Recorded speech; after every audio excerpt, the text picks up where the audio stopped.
क्या हुआ भाभी, आपकी तबीयत तो ठीक है ना? कुछ नहीं छोटे, तू नहीं समझेगा।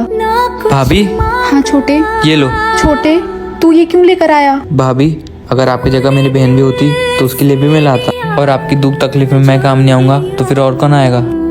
भाभी आप आराम करो। छोटे, भाभी कहाँ है? भैया भाभी की तबीयत ठीक नहीं है, अब 3 से 4 दिन घर का काम हम ही संभालेंगे। करिश्मा, कैसी है तबीयत? अब ठीक हूँ। छोटे, अपनी भाभी के लिए जूस लेके आना। भाभी जूस? क्यों इतना परेशान हो रहे हो? मैं ठीक हूँ अभी, आप दोनों बैठो, मैं घर का काम खत्म कर लेती हूँ। भाभी आपको काम करने की कोई जरूरत नहीं है, मैंने घर का सारा काम कर दिया है। छोटे तुम्हें काम करने की जरूरत नहीं थी। क्यों नहीं थी? इस वक्त हम नहीं समझेंगे तो कौन समझेगा? देखो, हम आपके दर्द को कम तो नहीं कर सकते, लेकिन घर के कामों में हाथ बटाकर आपका साथ तो दे सकते हैं ना। जब पति इतना प्यार करने वाला और देवर इतना साथ देने वाला हो तो एक औरत को अपनी जिंदगी से और क्या चाहिए।